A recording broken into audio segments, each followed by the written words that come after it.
LRBAquatics.com. Hello world. Welcome to another live video here with me, LR to the B. And today I'm going to share with you an epiphany I had about Daphnia. Now Daphnia are tall or small little crustaceans, swim about in your aquarium, and they are awesome for fish food and fish breeding.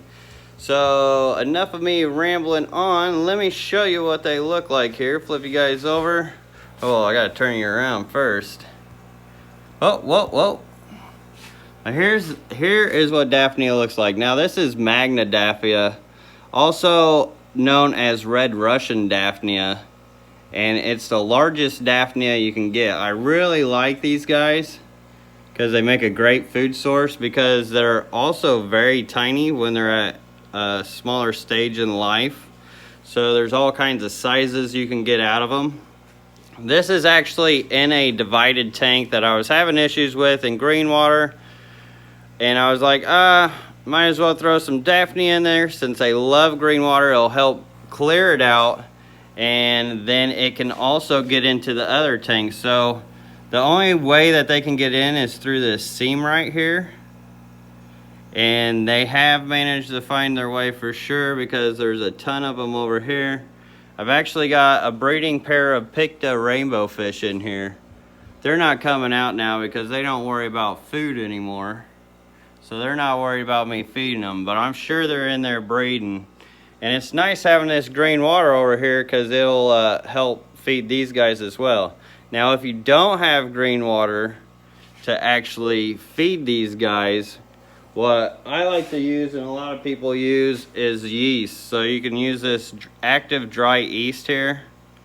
You can get it from all kinds of brands or whatever, but people use them for bread. Just throw a little pinch in there, and gets in the water, and they feed off of it. I actually have been feeding them tetratropical granules, but I don't know if that's as good of a source as yeast, and that would just be the powder of the food. So what I've done here is got a whole bunch of them, and we're going to take these out to the pond, because I was also thinking about Daphnia and the pond and how I could actually make that work out. And yeah, don't look in there. I got new fish in there. I'll be updating you guys on that here sooner than later. So it's actually kind of a rainy day, so this should be a fun little pond update. I got my coat on because it's kind of chilly. It's like 60 some degrees. Sorry if I'm shaking you guys around, but we are mobile and we are live.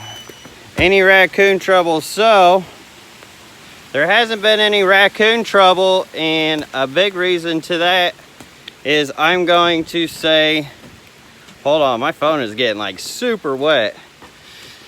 Ay.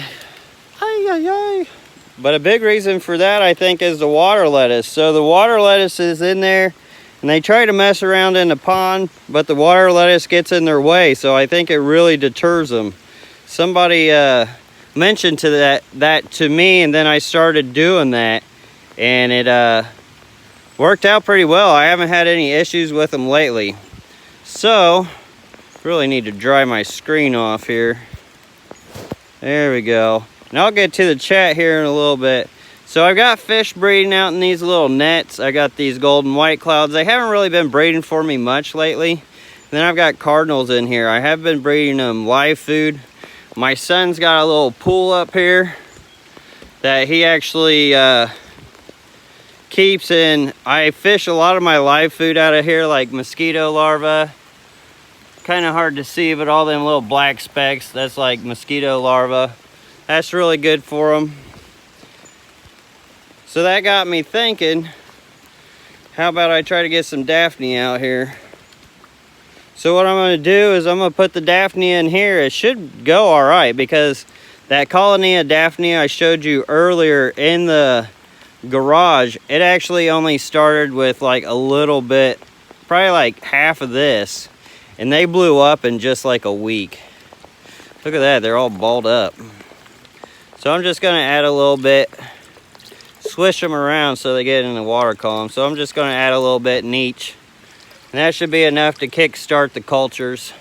Now see here in this one, I've got the Dumbo guppies, and I'm gonna try to do it in the basket and see if they won't breed out in the basket.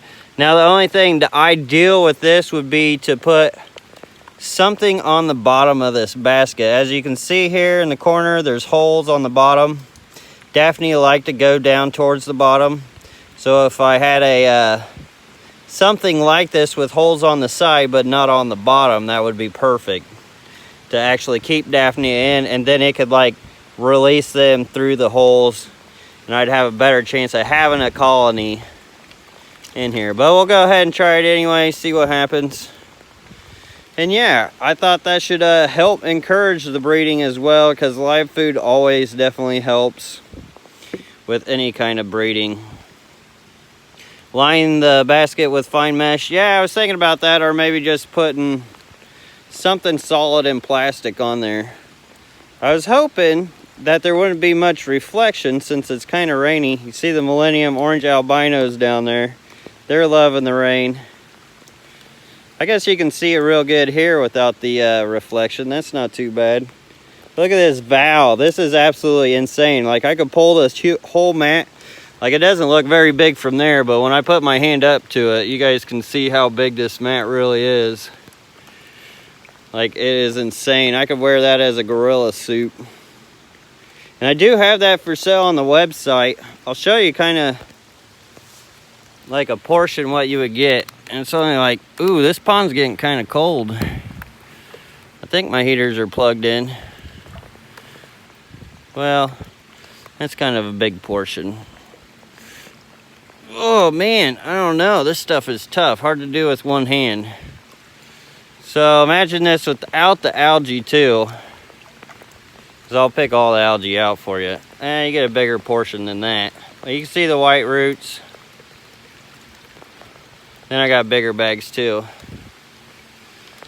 Oh, now I gotta plant that again. Jeez. Always something to do. I'm actually spending most of my day moving fish around, which is actually a pretty fun day for me. I should be working on my talk, but I'm doing that. Man, yeah, I can't get this without the reflection. Then with the water on top of it. I got a little lotus lily growing, golden whites. Hard to see it. Cut pool noodles. I'm on a Steve Irwin binge. That sounds like fun. Let's see. Yeah, I can't see crap. You can see these guys because they're super bright. So, I guess I'll leave this kind of short since we can't really see in here much. It is really rainy. Really rainy. And of course, I get all my notifications when I go live. Use plastic sunshade window screen. I use it for a lot of fish projects, no rust and cheap. Good to know, good to know. Get under one of these trees. Is Wes starting school this year, Lucas? No, Wes is only gonna be 4 here coming up, so he's still got a year or two. Alright guys, well, I'm supposed to wait 10 minutes. Stupid YouTube algorithms. How's the greenhouse? What's going on with that? It's doing pretty good. You want to see the greenhouse? We could do that. Actually, I haven't updated you guys on that since I did a lot of work on it, so we'll do that. One day I want to turn this into a pond, but I don't know how I'm going to do it because it's got a drain that goes into a reservoir. So I can't do it. I'll have to do native fish in there, but that'll be cool. I already dug quite a bit of it out. Big reason why we got this house was because of that drain. It actually had like this much soil over the top of it, and it was always sitting water back here, so nobody wanted to buy the house. So it ended up going on a short sale, and we got it for like half of what it's worth. Oh, a lot dry. Whoa! A lot drier in here, but here's the greenhouse.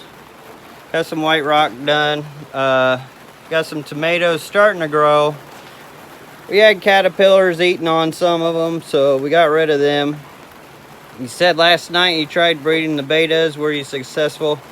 I didn't try them last night. I tried the Nemos a while back ago, and no, it wasn't successful. And shallow pond, yeah, that definitely has a lot more digging to go. Like, I did all that by my back, but I think I want a machine to do the rest of it. But yeah, it's all looking good. And what I want to do with this, I put insulation board under here, so it's really supposed to be a 3-season.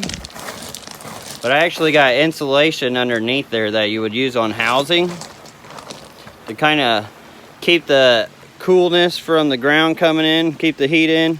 I'm planning on putting rocks around this here, and that should freshen it up a bit. And eventually I'm going to put some fish out here and have it more aquaponics. But that'll be later down the road. I don't have time for that right now. I do have a water line already hooked up into my RO system that I'm going to dip underneath there, and then I'll get electricity in there, maybe get a fan going. Go the whole 9 yards on that. I gotta get in here, man. It is getting wet. Oh, super excited too. My poor Panchex Luxo something or another killifish bred out today too. That's kind of exciting. Saw some babies from them, so maybe if they grow out, we'll do an update on that. There's some other stuff I gotta update you guys on, but the thing is, YouTube doesn't like 2 videos a day. But I wish I could do 2 videos a day because there's a lot to catch you guys up on. But I will definitely be on here tomorrow and try and do these every day. So, I hope you guys all enjoyed this. I gotta get dry. I gotta get back to catching fish and doing the thing. So I hope you guys enjoy. Until next time. Oh, don't forget to like and subscribe. I always forget to do that. Sometimes myself. So, I will see you guys next time. Peace.